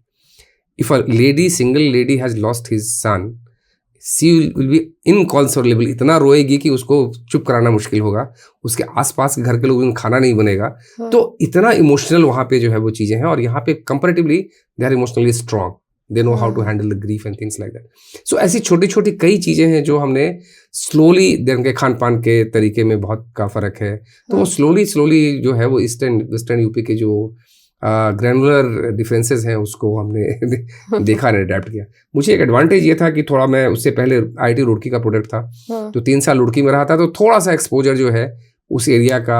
हालांकि हमारा कैंपस बहुत ही क्लोज कैंपस था, बट इवन देन 3 साल आप लड़के रहते हो तो सिनेमा देखने, होटल आप जाते ही जाते हो. So you got expose to the culture of that particular area की कैसा होता है. So it was good. And except this worse communal scenario, one of the worse criminal this communal riots that Meerut faced after that, things were good. अच्छा sir, जैसे मेरठ है या फिर मुजफ्फरनगर है, दोनों एरियाज की अगर हम बात करते हैं तो अभी भी लोगों के मन में ऐसे आता है, अच्छा ये मेरठ से है, ये मुजफ्फरनगर से है. तो यूपी तो एक साइड हो जाता है, फिर मेरठ और मुजफ्फरनगर वो एक साइड हो जाता है. मेरठ और मुजफ्फरनगर की जो दूसरी, मैं SSP मुजफ्फरनगर भी रहा हूँ इंसिडेंटली. उस टाइम में जो दूसरी एक खास बात थी जिसके कारण उस एरिया में थोड़ी सी प्रॉब्लम आई, वो थी श्री महेंद्र सिंह टिकैत का किसान आंदोलन. वो जो किसान आंदोलन उस पीरियड में था, वो एक some sort of was a revolt against the government. कि मतलब हमको टैक्स नहीं देना है, हमको बिजली बिल नहीं देना है, हमको पानी का बिल नहीं देना है, हमको नहीं देना. तो एक जनरल जो है वो that was anti government sort of agitation which was quite spread. और वो इतने इफेक्टिव होते थे कि वो जब भी चाहते थे वो पूरे उस एरिया को ब्लॉक कर देते थे. जैसे वो टिकैत साहब ने एक दिन कमिश्नर साहब के यहाँ धरना दिया, वो 200 भैंसे ला के उन्होंने कमिश्नरेट में बांध दिया. अब वो जो है महीनों तक वहाँ रहा, जब तक कि उनको हाथ पांव जोड़ के कहा नहीं गया कि आप यहाँ से चलिए. तो what it was difficult, use of force आप कर नहीं सकते थे. तो उस टाइप के एजिटेशन को हैंडल करने के लिए एडमिनिस्ट्रेशन जो है वॉज नॉट गियर्ड अप. तो उसको बहुत सारी दिक्कतें होती थी. उसके कारण क्या हुआ कि पुलिस का या एडमिनिस्ट्रेशन जो है गाँव में जाना बंद कर दिया डर से. कहीं कर लेते थे, किसी को अकेला पाया तो घेर लिया, मार दिया, इस टाइप इंसिडेंट होते थे. तो होते होते गाँव में जो है वो एक लॉलेसनेस की सिचुएशन बनती गई. और उसमें फिर क्या हुआ कि इलीगल वेपन्स आने लगे, कट्टे और ये और वो. फिर कल्चर हो गया कि किडनैपिंग करके जो है लोगों को ले लिया, गन्ने में डाल दिया, उससे 5,000-7,000 ले लिया. तो क्राइम जो है वो धीरे धीरे वो एक कॉटेज इंडस्ट्री जो है वो मुजफ्फरनगर में बन गया, जिससे कि धीरे धीरे मेरठ भी इन्फ्लुएंस होने लगा, गाजियाबाद इन्फ्लुएंस होने लगा, थोड़ा पोर्शन सहारनपुर का इन्फ्लुएंस होने लगा, पूरा ये जो बेल्ट है ईस्टर्न यूपी का वो इससे इन्फ्लुएंस होने लगा। और चूँकि क्या था कि उस टाइम में अर्बनाइजेशन शुरू हो रहा था, लैंड्स जो है वो बिकना शुरू हुए थे, लैंड्स के कॉस्ट जो है वो बहुत पैसे आ रहे थे, उस पैसों का यूटिलाइज कैसे करना है, इन्वेस्टमेंट कोई वो नहीं थे, तो उसको बहुत सारे गलत कामों में, गाड़ियाँ खरीद ली नए लड़कों ने, मोटरसाइकिल खरीद ली, ड्रिंक्स पी रहे हैं। जहाँ मैं ये एक फ़र्क जो आप 86 में जब गया था, that was very rare to see wine shops और पाउच और ये जो लिकर है मेरठ के गाँव में, वहाँ जहाँ भी जाओ दूध, दही, लस्सी, घी ये मिलता था। And on the contrary when I came as DIG and ADG गाँव में जो है पाउच बिकने लगा था, एंड इतना ज़्यादा जो है वो लिकर्स का पूरा प्रचलन। So that was a big change, and these all things led to a sort of abnormal criminal behavior in some of the pockets which caused this bad name that came to that particular area. Ghaziabad भी बहुत ही बदनाम था उस time में, और mostly जो है road hold up, आपको किडनैपिंग फॉर रैंसम, ये जो इस तरह के जो अपराध होते थे, मर्डर्स होता था तो एक नहीं दो 3 मर्डर्स होते थे। सर सबसे ज़्यादा चैलेंजिंग क्या था इधर पूरे वेस्ट यूपी की साइड? वेस्टर्न यूपी ये 3 क्राइम जो है वो बहुत ही चैलेंजिंग थे। हाँ। एक तो मर्डर्स थे, मर्डर्स जमीन के कारण होते थे, हाँ। और एक सिस्टम के साथ होते थे, क्योंकि वहाँ पे फैमिली ट्रेडिशन ये था कि यदि बड़े भाई ने शादी नहीं किया तो सेम लेडी के साथ वो रहते थे ताकि जमीन का डिस्ट्रीब्यूशन नहीं हो, इसको रंडवा कहते थे। और उनको जो है यदि आप मार दो तो वो सारी जमीन आपकी हो जाती थी, और उनके मर्डर बड़े कॉमन होते थे। तो मैंने कहा कि मैं रंडवा रजिस्टर बनाऊंगा। बहुत हमारा विरोध हुआ कि व्हाट इज दिस, इस टाइप कौन सी पुलिसिंग। मैंने कहा दोज पीपल आर टारगेट्स। मैं आपको फिगर बताता हूँ, पिछले साल में ऐसे लोग जिनकी शादियां नहीं हुई है कितने लोग मारे गए। यदि ये हमारे पोटेंशियल विक्टिम्स हैं तो मैं इनके सेफगार्ड के लिए क्यों नहीं इनका लिस्ट बनाऊं, और क्यों नहीं इनको प्रोटेक्ट करने की कोशिश करूं ताकि ये इनको बचाया जा सके। So those social things had to be worked out in a different way. और फिर जो है वो मतलब आप बिलीव नहीं करेंगे कि मतलब जहाँ बहुत सारे स्टेट होंगे जिसमें कि उतने मर्डर्स मतलब 5 साल 10 साल में नहीं होते थे जितना मर्डर मुजफ्फरनगर में 1 साल में या 1 महीने में होता था, ह्यूज मर्डर्स। और फिर उसके बाद रोड होल्ड अप होते थे, जो गाड़ियाँ जा रही हैं देहरादून या हरिद्वार सब उधर से गुजरती थी, रास्ते में पेड़ काट के रोक दिया, पूरे बस को उन्होंने लूट लिया, सारे पैसेंजर से जितने भी उनके पैसे हैं वो ले लिए। और फिर जो है वो किसी भी बड़े आदमी का बच्चा या छोटे आदमी का बच्चा, उसको जो है स्कूल जाते हुए आपने किडनैप कर लिया, और किडनैप करके आपने रख लिया और पैसे मांगे, कितने पैसे दो। And this at a particular time बड़े बड़े डिस्ट्रिक्ट्स में 5-5, 6-6 किडनैपिंग फॉर रैंसम पेंडिंग होते थे। यहाँ से कॉल आ रहा है, वहाँ से कॉल आ रहा है, यहाँ पैसे मांग रहे हैं। That was the scenario that we had to handle in those part of western UP in those days. तो ये थोड़ा डिफरेंट था, ये सारे क्राइम्स ईस्टर्न यूपी में नहीं होते थे, अभी भी बहुत कम होते हैं। तो ये that was the challenging and the different scenario in that particular part of UP. Yes. अच्छा सर, आज मैंने अपने एक सीनियर से बात की, मैंने बताया कि आज मैं सर के साथ शो करने वाली हूँ। तो मैंने एक्चुअली वो पूर्वांचल की साइड से ही है, तो मैंने उनसे डिस्कशन इसलिए किया क्योंकि वो बहुत ग्राउंड पर रहते हैं, तो वो बहुत चीज़ें वहाँ से ऑब्जर्व करते हैं। अब मैं गई हूँ उधर काफ़ी एरियाज़ में, बट मुझे इतना डीपली नहीं पता चीज़ें। तो उनका सबसे पहले आंसर जो आया जब मैंने उनसे पूछा कि क्या क्या सर से कवर करना चाहिए, तो उनका सबसे पहले रिप्लाई ये था कि सर के लिए ना ये कहा जाता है, और जितना मुझे पता है कि अपराध का अगर नाम आता है तो मतलब उस पर कैसे चोट करनी है। तो सबसे पहले वही शख्सियत है जो अपराध के खात्मे के बारे में सबसे ज़्यादा डीपली जानते हैं। फिर उन्होंने एक और चीज़ मुझे बताई कि जब 1997 की आई थिंक बात थी सर, जब शायद आपकी पोस्टिंग ही उस वक्त उस साइड पे हुई थी आई थिंक, तो सबसे पहले आपने ये किया था कि पुलिस वालों की वसूली बंद कराई थी, वो आपने आदेश दिया था वहाँ पर? नहीं, ये तो बहुत पहले से मेरे from the first day of my posting. मैं उस टाइम ईस्टर्न यूपी में था। तो ईस्टर्न यूपी में क्या है कि वो जो हाईवेज होते हैं, इस हाईवेज में जो है वो पुलिस वाले खड़े हो जाते हैं और ट्रकों से वसूली करते हैं।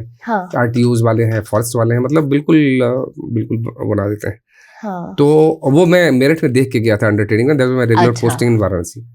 तो और मुझे वो जो एरिया मिल गया था वो पूरा हाईवे था उसमें, मतलब अभी जो बनारस जो अभी चंदौली डिस्ट्रिक्ट कहते हैं, that was whole my area which was part of Varanasi.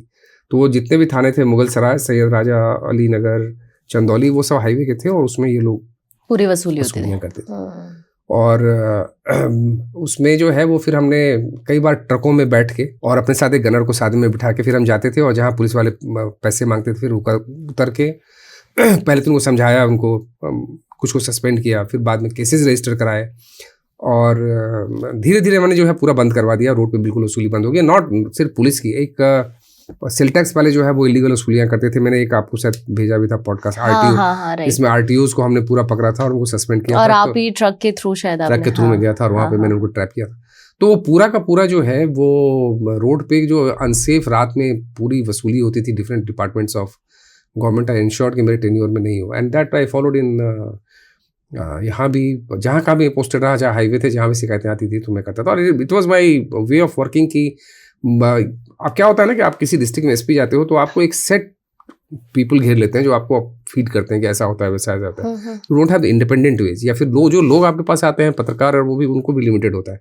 So I always try to break that bond to find what actually the scenario, crime scenario is, and that I had an habit to move incognito in a different way, चाहे जैसे भी हुआ। And then I had to have a feedback and then I used to work in a different way. तो वो था एक आपको एक अंदर से बन जाता है आपको कि जो आप सुन रहे हैं वो क्या है, फीडबैक क्या है, एक्चुअली क्या है, कैसे इसको हैंडल करना है। तो हर जगह, जैसे मैंने मुख्तार अंसारी की स्ट्रेटजी बताई कि पूरा कॉम्प्रोमाइज था, ये रोड का वो करता, हर जगह एक स्ट्रेटजी जो है वो बनानी पड़ेगी।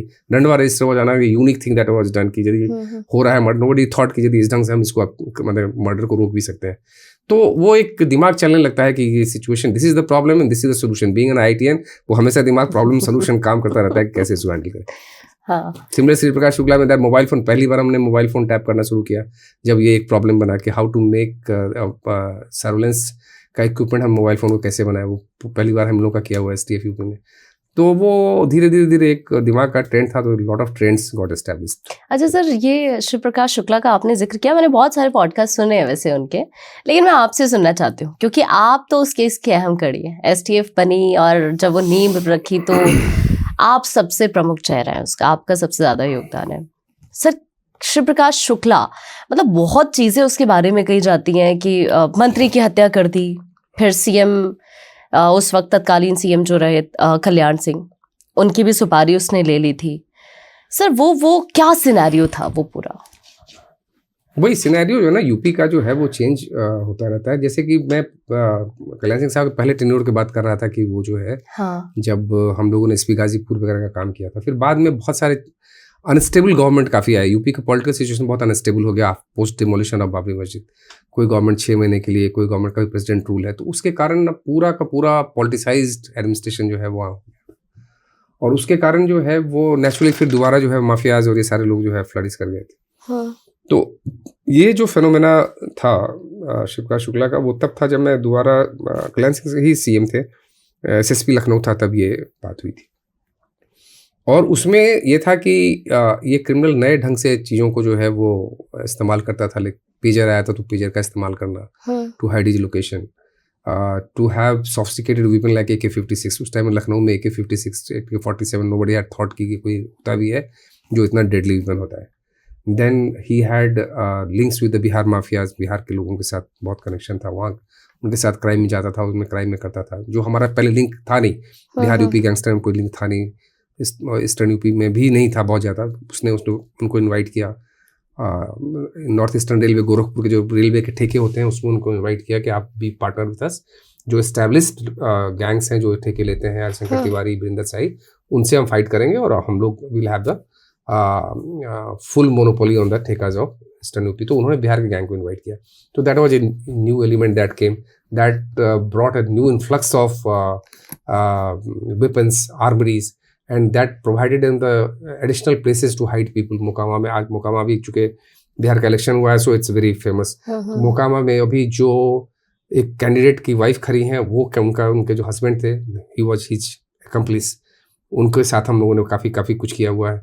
तो वो जगह उनको मिल जाती थी वहाँ पे शेल्टर लेने के लिए, यहाँ से किडनैपिंग को उठा के वहाँ ले जाने के लिए।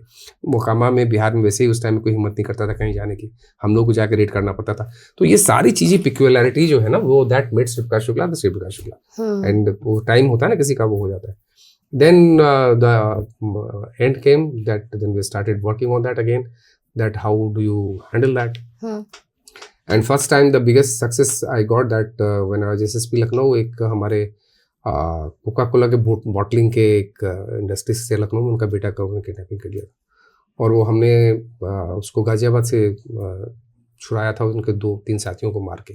So that was the first test of success police had, that he can be countered and this can be done. And फिर we started following him कि जो मोबाइल यूज़ करता है, जो पेजर यूज़ करता है, how to crack into that, how to tap that, how to handle that, और वो सारे टेक्नोलॉजी का यूज़ करके जो है वो we brought him under control and neutralized him. So that is the thing. Sir लेकिन मुझे लगता है सबसे बड़ी सक्सेस ये आपकी लाइफ की जरूर रही होगी जब इसको मारा गया गाजियाबाद में. आई थिंक आप लोगों ने मारा था इसको, है ना? जी. अब ठीक है, हम बिल्कुल है. I will say that because I got a gallantry medal for that encounter. A movie came on that and still people are talking about सहर, that. I think सहर. हाँ. And अभी भी बहुत सारे लोग हमारे जो बहुत जूनियर लोग भी हैं वो भी काफी कुछ उस पे बोल रहे हैं, लिख रहे हैं. तो नेचुरली एंड पीपल उसको पढ़ रहे हैं, जान रहे हैं. It's very important. Yeah of course I think it's important. अच्छा सर, ये सबसे बड़ी बात होती है क्योंकि आज की जनरेशन को नहीं पता उस वक्त के बारे में, और वो फेज शायद से हम लोग भी एक्सपेक्ट नहीं करते कि आने वाले टाइम में कभी होना चाहिए, जो इतनी बड़ी प्रॉब्लम थी. अच्छा सर, अतीक अहमद के बारे में भी कुछ ऐसा ही बोला जाता है. इवन जैसे दोनों को उनको मारा गया वो बिल्कुल ही अनएक्सपेक्टेड था. आपका कभी उस वाले, अगर हम बेल्ट की बात करें तो ये कहा जाता है कि अतीक बहुत लोगों को परेशान करता था. जब इसको मारा गया तो मैंने बहुत लोगों को सुना, उन्होंने कहा कि हम लोग रास्ता बदल देते थे, हम कभी इन लोगों के बाहर से निकलना नहीं चाहते थे. भले ही 500 मीटर की दूरी पर था जाना, लेकिन हम लोग पूरा घूम के जाते थे. तो सर ये वाला जो टाइम था, प्रयागराज वाली जो पूरी ये बेल्ट थी, क्या सच में ये इतना ज्यादा लोगों को परेशान करता था वहाँ पर? नहीं, बिल्कुल. हम तो सुनते थे कहानियां कि अनफॉर्चुनेटली जो भी क्या, मेरे कभी इलाहाबाद में मेरी पोस्टिंग नहीं हुई और मेरा कोई डायरेक्ट जो है वो कोई वो नहीं हुआ. The indirect engagement of Atiq Ahmad था जब एसएसपी लखनऊ था. तो वो रेलवे स्क्रैप के ठेके में उसका बहुत इंपॉर्टेंट रोल होता था. और उस टाइम में हम लोगों ने ये सारे ठेके वगैरह को जो है वो क्लीन करने के लिए स्टार्ट किया था. तो उसमें जो है वो आई हैड इंश्योर दैट कि उस पर्टिकुलर ठेके में जो है वो उसकी जो गुंडागर्दी है वो ना हो पाए. So that was very small part of my functioning in SSP Lucknow where I had engagement with him. But after that, I didn't have any direct engagement with Atik. But whatever you listen and जो आप सुनते हैं वो सारी बातें हम लोगों ने सुनी होगी, अपने कलीग से सुनते हैं जो वहाँ से इलाहाबाद रहे हैं, जिनका कारण ट्रांसफ़र हुआ, बहुत सारी चीज़ें हुई. तो इट्स ट्रू. अच्छा सर, अब आपकी जर्नी पर आते हैं. बहुत सारी बात कर ली है वाली. तो आपको क्या स्टार्टिंग से ऐसा था कि मुझे आईपीएस ऑफिसर बनना है? नहीं, ऐसा तो कुछ नहीं था. सी बेसिकली दो you get influenced by your surroundings, your family and things like that. So we were from Bihar, a feudal state where जहाँ पर कि BDO और SHO जो बड़े bosses होते हैं, फिर DMSP हो जाए तो बात ही क्या है. तो एक slowly आपके दिमाग में that is being inculcated that this is the highest thing one can achieve. And being an achiever you want to do that. तो वो था. फिर हमने जो है वो IT में गए, वहाँ पे हमें वो NGC की जॉब मिल गई which was one of the best and था. बट वो दिमाग में ये था कि ये nothing is as good as this UPSC. So उसी ढंग से एक ओरिएंटेशन भी था, तो उसी ढंग से तैयारी की और हो गया तो फिर आ गए. तो फैमिली का रिएक्शन क्या था? Of course family was very happy. But इस टाइम में ये नहीं था कि मुझे पुलिस की जॉब करनी है, क्योंकि यूपीएससी जब आप देते हैं it's number of jobs that you IAS है, आईपीएस है, फॉरेन सर्विस है, अदर सब रेवेन्यू सर्विसेज है. बट कोई चांस ऐसा हुआ कि मैं एक ही बार एग्जाम दे पाया ड्यू टू सर्कमस्टांसेस, क्योंकि वो उस टाइम में श्री चिदम्बरम थे DOPT एंड उन्होंने एज कम कर दिया था. अब तो बहुत 34, 35, 40 तक लोग देते हैं. पहले 28 था, उन्होंने 28 को घटा के मैक्सिमम 26 कर दिया था. तो 3 चांस अवेल करने के लिए रुड़की में था, मुझे वो चांस लेना ही लेना था. तो despite I am doing my MPhil dissertation and I had a viva, I appeared for the prelims और दिल्ली आके, और मैं अपने उसमें लग गया एमफिल में. अपना एमफिल का जब डिजर्टेशन हो गया तो रिजल्ट आया तो बाकी किसी का नहीं, मेरा हो गया. तो आई वाज वेरी पजल्ड कि अब क्या करें, फंस गए. Then I came to Delhi JNU में हमारे कुछ दोस्त थे जो बिहार के डेज से लोग यूपीएससी की तैयारी कर रहे थे. तो I consulted them and they asked them कि which is the second subject is to be taken. And they suggested me कि तुम वहाँ से कर चुके हो, यहाँ पे एक कोर्स है MPhil environmental science. So get admission in that, you will get a hostel, and that is the time that you do some preparations over here. And they suggested me to take a geography as a second subject, and they helped me out 100%. Due credit मैं अभी भी देता हूँ कि उनके कारण हुआ. तो उन्होंने जो है वो दे दिया, हमने फिर वो पढ़ना शुरू किया. But it was too little a time, मतलब बहुत लोग सालों साल तक तैयारियां करते हैं। अब आप किस्मत देखिए कि वो हमारे यहाँ एग्जाम जो है 2 नवंबर 1984 को था, 31 अक्टूबर 1984 को मैडम इंदिरा गांधी का असेसिनेशन हो गया, और उस असेसिनेशन के कारण वो सारे हमारे एग्जाम जो है वो 1.5 महीना आगे चले गए। So I got additional time to prepare for that, which give me something God's hand in that. तो वो होने के बाद फिर जब मैंने रिटर्न का एग्जाम दे दिया तो फिर मुझे ONGC में हो गया था, तो मैं चांस नहीं लेना चाहता था, join ONGC and I was got posted in a very remote part of Rajasthan, Ghotaru, अभी पाकिस्तान बॉर्डर पे है। एंड वहाँ पे स्लम्बर्जर एक फ्रेंच कंपनी, उसके साथ हम लोग वाइल्ड ड्रिलिंग कर रहे थे, और बहुत हाई टेम्परेचर वहाँ 50s रहता है, AC था। तो हमारे बॉस बीच में एक दिन आए और मैंने उनको कहा कि सर मैंने जो है वो UPSC का मेन एग्जाम दिया हुआ है, मेरा रिजल्ट आने वाला है, this is my roll number, can you check back. बोले वो रिजल्ट तो आ गया, मैं जब आया था उससे पहले रिजल्ट आ चुका था। मैंने कहा सर अच्छा सर, तो मैं देखता हूँ, रोल नंबर दिया। He went back to Baroda and he send me a telex कि you have qualified the mains exam and you go for 15 days leave. अब मैं 15 दिन की छुट्टी पे यहाँ आया, तो मैंने चूंकि दिल्ली का एड्रेस दिया हुआ था, तो बिल्कुल मेरे 4 दिन के बाद मेरा इंटरव्यू था। तो बिना किसी प्रिपरेशन के मैं इंटरव्यू में चला गया। But fortunately they asked me about my that time work, कि आपको जो है इंडिया में तेल क्यों नहीं मिल रहा है, पाकिस्तान में लोगों को तेल मिल रहा है। तो that was my head, I could explain them कि क्या हो रहा है, वो मेरा अपना काम था। तो ऐसे कुछ क्वेश्चंस अच्छे आ गए, तो हो गया। Then the result came and I suddenly found myself in the IPS and then I got it. दूसरे के टाइम में दे नहीं पाया कि मुझे डेंगू हो गया, और उसके बाद क्या था कि उस टाइम कार्डर का चक्कर था कि आप यदि होम कार्डर नहीं जा रहे तो you can be thrown anywhere, and many of my batchmates were going to Nagaland unconventional cadres, so people suggested not to try it again, be there, you have got UP cadre, be happy and lucky and do it. So daddy का reaction क्या था आपके उस वक्त? Of course he was very happy. But ये जो police की बात होती है ना कि आप पुलिस बनना चाहते थे, मैं आपको बताऊं कि व्हेन हम लोगों के पहले एक फाउंडेशन कोर्स होता है कॉमन सारे लोगों का मसूरी में, then we come to Nagpur for this civil defence course. उसके बाद हम एक साथ आते हैं हैदराबाद NPA में पुलिस की ट्रेनिंग के लिए। तो पुलिस की ट्रेनिंग के लिए जो हमें रिसीव करने आया था, एक smart person with A goggle and all, मुझे लगा कि he is the director, he must be the thing, and he was inspector. मतलब मुझे उस टाइम में ये पता नहीं था कि गजेटेड ऑफिसर और नॉन गजेटेड ऑफिसर के बैजेज में क्या फ़र्क होते हैं, इंस्पेक्टर क्या रैंक होता है, inspector absolutely I had no exposure to police at all. घर में कोई मतलब ही नहीं था किसी जाने से। So I was so naive about understanding the police, and that was the day and 2 days। And after that also you talked about Meerut. So जब मेरा ट्रेनिंग कंप्लीट हो गई और मैं डिस्ट्रिक्ट ट्रेनिंग के लिए यहाँ पे आया, तो इंचौली है ना आपके यहाँ, तो मेरा जो पहला दिन था उसमें हमारे एक सीनियर थे, उन्होंने कहा कि चलो एक मर्डर हुआ है, मैं तुमको दिखाता हूँ। तो मैं उनके साथ जीप पे चला गया। वहां पे क्या था, एक केस था कि एक फौजी जो है, he had come back from job and he had some doubt कि उसके वाइफ का उसके छोटे भाई के साथ इलिसिट रिलेशनशिप है। उसने दोनों को मार दिया, मारना तो अलग है, उसके बाद जो आपके चारा काटना देख मस्ट हैव सीन था ना, उस चारा काटने वाले से उनके बॉडी को काट के और बोरे में भर के और उसने जो डाल दिया था। तो उस दिन के बाद मैं लौट के आई recently married, told my wife that I am not going to continue in this service at any cost. मैं तो नहीं कर सकता कि नौकरी, भगवान करे कुछ भी, मैं तो कुछ भी कर लूंगा, मैं रेवेन्यू सर्विस में। एंड दैट डे एंड आज का डे आप हमसे पूछती है कि no how to eliminate crime, so this is the journey. Sir ये तो था मेरठ वैसे। अच्छा सर, बिहार को मिस करते हैं हम, दरभंगा को कितना मिस करते हैं? नहीं मिस क्यों, मैं तो जाता आता रहता हूँ। अच्छा। I have the connections over there, my parents are there, we are. अब तो बहुत ही अच्छा हो गया, डायरेक्ट 3 फ्लाइट दरभंगा दिल्ली हो गई, तो मुझे तो बहुत ही कन्वीनियंट है। So I keep touch with my alma mater. अभी मैंने अपने स्कूल में जो है, we have assembled to being a big huge science block building and all that, तो वो मैं post retirement I am trying to give back to society whatever I can do। अच्छा सर, बिहार भी और वो जन्मभूमि, ये UP कर्मभूमि। लास्ट क्वेश्चन है आपसे सर। अच्छा, बिहार की मैं बात करूँ तो, क्योंकि मैं अभी आज तक बिहार नहीं गई हूँ, सबसे बढ़िया आपको क्या लगता है बिहार में? बिहार में सबसे वह है कि people are quite transparent, quite open, they are a bit emotional, but वो जो इस तरफ के एरिया में रहता है कि आपको पता ही नहीं चलेगा कि वो मीन क्या कर रहे हैं, बोल क्या रहे हैं, उसका तीसरा मतलब क्या है, इसका रिप्रिकॉशन क्या होगा। दे आर नॉट, वो बिल्कुल बेबाक बातें करते हैं, उसके कारण थोड़ा सा उनका वो भी लगता है कि वो अनकूथ से लगते हैं, but they have nothing much in their heart, they are frank, open, simple people. और सर यूपी की गुंडागर्दी तो बहुत सारी सुनी मैंने, यूपी में अच्छा क्या मुझे मैंने आपको बताया कि यूपी का बहुत अच्छा है। जैसे हमारा अवध का एरिया है, हाँ। जहाँ की तहजीब, जहाँ के खाने, लखनऊ के जो है वो बिरयानी, लखनऊ के कबाब, you all know now they have got some UN things for that, and I have been SSP Lucknow, I been SSP STF ADG law and order, तो लखनऊ में बहुत सालों तक मैं रहा हूँ।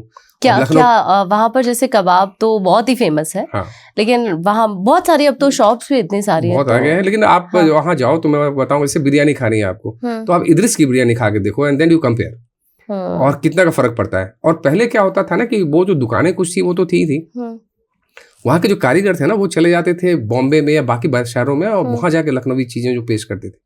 अब क्या हो गया कि बहुत सारे अच्छे होटल्स आ गए हैं ना, बहुत सारे, उसमें आप जाके देखिए, and every hotel has that traditional old this बावर्चीज of Lucknow, and the dishes they give you, you love it. तो वो बहुत ही अच्छा। मैं SSP बरेली रहा, Bareilly is such a nice place, वो पूरा एरिया हमारा जो है, इतने अच्छे लोग हैं वहाँ पे, इतना अच्छा वहाँ का माहौल है। I loved that city being SSP। And तो ऐसे बहुत सारे हमारे बीच की जगह है, हमारे सेंट्रल यूपी का जो है वो बहुत ही अच्छा है, और वो उसमें ना तो ये ईस्टर्न यूपी वाली वो है ना वेस्टर्न यूपी वाली है, अच्छे लोग हैं, और ईस्टर्न यूपी वेस्टर्न में भी बहुत अच्छे लोग हैं बिल्कुल। तो एक छोटा सा पार्ट है, but eastern UP is as transparent as Bihar, it's almost Bihar, Banaras and onwards eastern UP जो है बिल्कुल एक ही कल्चर है। वेस्टर्न बिहार और eastern UP is almost same. हाँ, और यहाँ के लोग भी बातचीत में लग सकते हैं थोड़ा टफ हो, बट आप धीरे धीरे अंडरस्टैंडिंग हो जाती है, तो you find they are the excellent person. आज तक मतलब इतने सालों के बाद आज तक मेरठ मुजफ्फरनगर से मेरे पास आम आते हैं, लड्डू आते हैं, they people generation by generation they have kept relationship with you.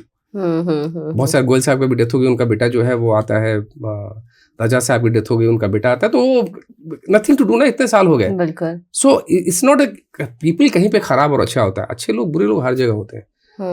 कुछ वो एक पोर्शन उसका बैड चीज कभी हाईलाइट हो जाता है तो लगता है कि उसमें भी कुछ लोग हैं, बाकी लोग बहुत ही अच्छे हैं, गुड पीपल। अच्छा सर, पूर्वांचल में कभी ऐसे हुआ आपके साथ कि एक तो उनकी लैंग्वेज ना बहुत ही जैसे खड़ी बोली टाइप कुछ लोग बोलते हैं, बहुत ही ऐसा लगता है अकड़ में बात कर रहे हैं, तो आपने कभी ऐसे कुछ लोगों से, ऑब्वियस है आपका तो इतने लोगों से वहाँ पर बातचीत आपकी होती रहती होगी, इंटरेक्शन इतने लोगों से होता है, तो आपको मतलब जब पहली बार आपने ऐसे बात की उधर, अगर आपको वो याद हो तो आपका रिएक्शन क्या था? नहीं, वो रिएक्शन से मुझे पता नहीं, एक इंसिडेंट याद आ गया। एक मैं SP गाजीपुर जब था उसके टाइम में वहाँ पे एक इलेक्शन होने वाला था, तो उस इलेक्शन में that was the first time UP was having an stand alone election and there was no election in Bihar. Generally साथ ही साथ होते, that was the first time कि असेंबली इलेक्शन जो है इट वाज 93, तो इसका स्टैंड अलोन इलेक्शन था। अब स्टैंड अलोन इलेक्शन में उस टाइम में वो सेशन साहब नए मतलब इलेक्शन कमिश्नर हुए थे, तो उनका डंडा जो वाज वेरी स्ट्रॉन्ग की फेयर इलेक्शन होना चाहिए, गुंडागर्दी नहीं होनी चाहिए, ब्ला ब्ला ब्ला। तो एक दिन आई गॉट ए मैसेज कि politician, infamous politician of that particular time, I can tell mister Pappu Yadav is his name, he knows that. तो वो उनके बारे में आया कि करीब ये 20-25 गाड़ियों के साथ जो है वो पटना से चले हैं और ये इलेक्शन में जा रहे हैं यूपी में, एंड उनके पास कुछ आर्म्स वगैरह हैं। और तो आई रिप्लाइड बैक कि भाई आपके यहाँ भी तो IPC CRPC, आप क्यों नहीं रोक रहे हो? तो नो रिप्लाई केम। फिर जब वो बिहार से यूपी घुसे तो पहला डिस्ट्रिक्ट था बलिया में हमारे पुलिस एडमिनिस्ट्रेशन नहीं रोका, तो आई न्यू कि this is going to happen and I have to take this cudgel to stop it. तो वही जो मोहम्मदाबाद डिस्ट्रिक्ट जो इसका है मुख्तार अंसारी का, वो रास्ते में पड़ता है। तो उस टाइम में मेरे पास कुछ नागा बटालियन से आई हुई थी इलेक्शन ड्यूटी में, तो मुझे मालूम था कि इतना नाम था उनका उस टाइम, इतना कि कोई पुलिस वाला उनको जो है वो छूना नहीं चाहेगा। तो मैंने इन लड़कों को बताया कि वहाँ पे हम लोग रोकने जा रहे हैं, इलीगल लोग आ रहे हैं, आर्म्स वगैरह पकड़ना है, गाड़ियाँ सीज करनी है, एंड आई टोल्ड हिम कि एक हेल्दी सा एक पॉलिटिशियन होगा, जब ज़्यादा कुछ करे तो then you don't treat him well. तो वहाँ पे फिर वही हुआ, वो अपने रंगदारी में थे कि मुझे बिहार यूपी में कोई रोक कैसे सकता है और मुझे गिरफ्तार कैसे कर सकता है। तो गिरफ्तारी हुई और फिर जो उन्होंने जैसा किया he was treated like that. तो वो ट्रीटेड लाइक दैट और FIR जो हुई तो उसके बाद he took it personally and then he took कि who is the SP and then he said कि बिहार का रहने वाला है। तो then he started threatening all around कि मैं देख लूंगा। Then report from IB came, they asked कि you have to should have security in your Bihar house and मैंने कहा यार हम लोग सिक्योरिटी वाले नहीं है, हम भी वहीं के हैं, आई विल हैंडल हिम। तो वो जहाँ का रहने वाला था उसके SP को मैंने कहा कि तुम उसको कह देना कि मैं भी यहाँ का रहना हूँ, पहले हमसे निपट ले आके 1 to 1, फिर हम बाद में देख लेंगे। वो that day RJ has very good relationship with mister Pappu Yadav, he comes, मैं DGRPF था, वो हमेशा आते थे। सो इट हैपेंस, टाइम्स की बात है कि वो खुद भी जो है वो बिहार यूपी का होने के कारण वो डर नहीं लगता है कि कोई यदि यहाँ पे 30 मार्क आया तो हम भी तो कुछ है, हम हैंडल कर लेंगे, हम देख लेंगे। If you can't protect yourself, how can you protect others? बिल्कुल सर। आप अपने घर में सिक्योरिटी लगा के बैठ जाओ तो लोगों को आप क्या बताओगे? देयर हैज टू, ठीक है, we know how to secure the things, हमें प्रिकॉशंस लेना है, सब कुछ करना है, but you can't make a show कि भाई हम खतरे में हैं, हमें ये चाहिए, मुझे that doesn't work like that. Then you can't fight these criminals. बिल्कुल। And you can handle everybody, मतलब I can handle any criminal psychologically. मैंने बहुत खराब से खराब, एक से एक टेररिस्ट हमने देखे हैं। मतलब मैंने जब STF ATS में काम किया है तो वो ऐसे लोग जो ISI में ट्रेन होके आए हुए थे, उसामा बिन लादेन के साथ काम किए हुए थे, इन सारे लोगों के साथ मैंने काम किया है। I have handle them. उनके एक बार जब हो जाता है रैपो तो उनकी चिट्ठियाँ आती हैं पुणे जेल से अभी तक। उस्मान बेग करके एक, तो that's another story, but he keeps on sending me the letter. Sir नहीं ये वाली स्टोरी सुन लेते हैं ना सर। हाँ, तो वहां से अभी भी आपके पास मतलब in fact this was the day when हम STF में सारा कुछ हो गया था, STF एस्टैब्लिश हो गया था, Shriprakash Shukla chapter was over, then we had started taking this terrorist issues. तो इसमें क्या था कि वी गॉट एन इन्फॉर्मेशन कि वहाँ से नेपाल से कुछ लोग जो है वो AK-47 लेके आ रहे हैं और वो जो है डिलीवरी होगी हजरतगंज के एक उसमें होटल में। तो एज यूजुअल हम लोगों ने बगल का होटल ले लिया, कमरा बुक कर दिया, ये सारा करके सारे अरेंजमेंट्स हो गए। एंड 2 नेपाली लोग आए और वहाँ होटल में रुके और उन्हें जो है AK-47 डिलीवर किया। जब डिलीवर किया तो हमने उसको पकड़ लिया। तो I am forgetting his full name, he Baig sure, he is from Hyderabad. और ये बंदा जो है he came in the fold of ISI because उस टाइम में जो है वो जब ये बाबरी मस्जिद वाला एजिटेशन चल रहा था तो विश्व हिंदू परिषद के जो है वो एक ट्रेजरर हुआ करते थे mister Nandraj Gaur. He was from Hyderabad, तो he was recruited to kill him. So he had killed him, और किल करने के बाद फिर इसको जो है उठा के लोग ले गए थे पाकिस्तान, वहाँ पे इनको ट्रेन किया। And he was the person he they trying to use कि आपने कई बार देखा होगा 93 ब्लास्ट है इसमें कि टेररिस्ट नेटवर्क और क्रिमिनल सिंडिकेट दोनों को यूज एक साथ करने के लिए for causing a much larger damage. तो ये बंदा जो हमने पकड़ा, फिर रॉ एंड सब लोग आ गए तो पता चला कि ये तो ऑलरेडी अटैक कर चुका है। मिलिंद बैदिया उस टाइम में मेयर होते थे बॉम्बे पर, तो he had attacked him and उसने जो है वो फिर 2-3 गार्ड उसके मारे गए थे। तो he was very tough nut to crack. जो आदमी इतना ट्रेंड हो तो उसको आप 3rd डिग्री या नॉर्मल से नहीं कर सकते हैं। तो I started playing on his psychology, और काफ़ी करने के बाद जो है वो आई स्टार्टेड टेलिंग हिम कि तुम इंडियन हो, ये हो, यूथ हो। घंटों मैंने उस पर काम किया। एंड जब वो पिघला, and when it turned out, he said कि सर अब आप मुझे क्या कर। देन ही स्टार्टेड टेलिंग कि मैं तो उसामा बिन लादेन के साथ काम किया हुआ हूँ, मैंने ये किया हुआ। Then all my agencies, IB, रॉ, सब जो है दिन रात उसके पीछे लगी रहती थी। हम उसको फ्लाई करके बॉम्बे भी ले गए थे। बॉम्बे का एक क्राइम था, उसको वर्कआउट करने के लिए उसमें दाऊद के लोगों का उसने पूरा नेटवर्क बताया था। सो that was a wonderful experience that how you handle. And उसके बाद जब वो जेल गया, अभी तक उससे चिट्ठियां भेजता रहता है कि अस्सलाम वालेकुम, ये वो सब ठीक। Nice sir, thank you so much sir, आपने अपना प्रेशियस टाइम हम लोगों को दिया। Thank you so much. My pleasure, thank you.